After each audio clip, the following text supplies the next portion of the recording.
Assalamualaikum warahmatullahi wabarakatuh. Perkenalkan, saya Nurmala Anggun Rahayu dengan NIM A1D523059. Baiklah, di sini saya akan menjelaskan tentang definisi pengelolaan kelas dan interaksi. Selanjutnya, saya akan menjelaskan materi mengenai pengelolaan kelas. Menurut Amantembun dalam Supriyanto 1991, pengelolaan kelas adalah upaya yang dilakukan oleh guru dalam menciptakan dan mempertahankan serta mengembang tumbuhkan motivasi belajar untuk mencapai tujuan yang telah ditetapkan. Sedangkan menurut Usman 2003, pengelolaan kelas yang efektif merupakan prasyarat mutlak bagi terjadinya proses belajar mengajar yang efektif. Sebagai tenaga profesional, seorang guru dituntut mampu mengelola kelas, yaitu menciptakan dan mempertahankan kondisi belajar yang optimal bagi tercapainya tujuan pengajaran.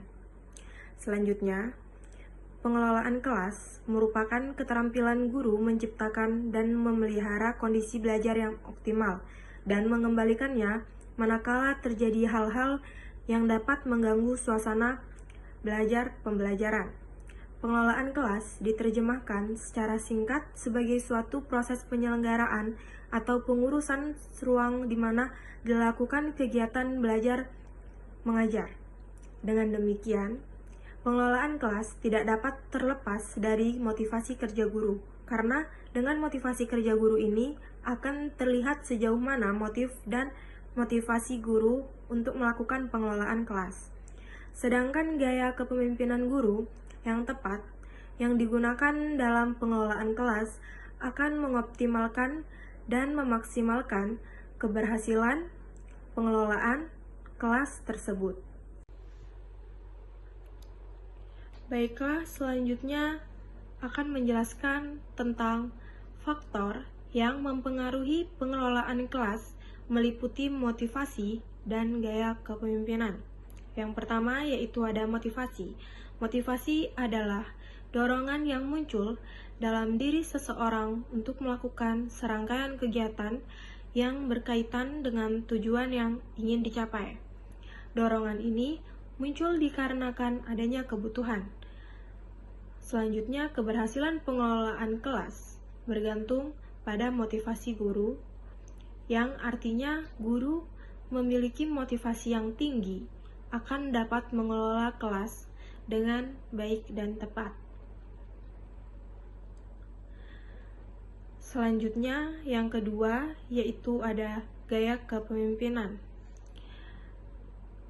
Gaya kepemimpinan itu sendiri dalam bahasa Inggris atau leadership style dapat diartikan sebagai pola tindak seseorang dari seorang pemimpin sebagai ciri kepemimpinannya. Kepemimpinan adalah perilaku dari seorang individu yang memimpin aktivitas-aktivitasnya suatu kelompok ke tujuan yang ingin dicapainya bersama.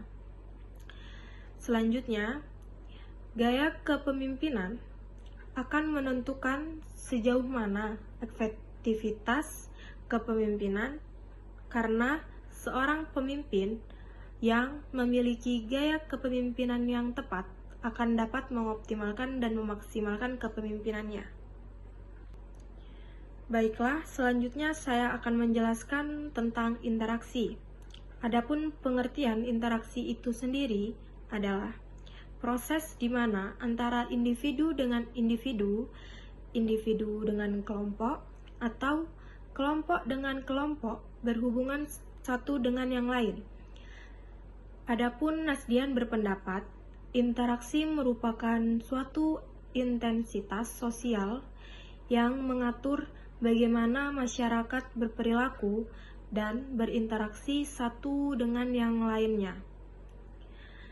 Dalam proses pembelajaran antara pendidik dan peserta didik, harus ada interaksi sosial yang terjalin. Sebagai pendidik, sudah seharusnya menyadari apa yang sebaiknya dilakukan untuk dapat menciptakan lingkungan belajar yang kondusif bagi peserta didik agar mencapai tujuan yang diharapkan. Selanjutnya, tugas guru sebagai pendidik berusaha menciptakan suasana belajar yang menggairahkan dan menyenangkan bagi peserta-peserta didiknya.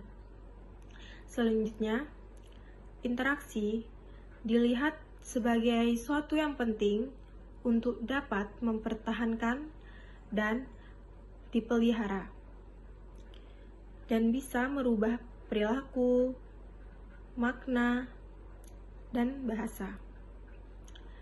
Dengan kata lain, perkataan melalui interaksi dengan cepat dan mudah, seorang dapat mengetahui tentang suatu yang diinginkannya.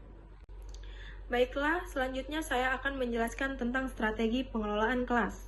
Pengelolaan kelas dilakukan untuk menciptakan dan mempertahankan kondisi kelas yang optimal agar proses pembelajaran dapat berlangsung secara efektif.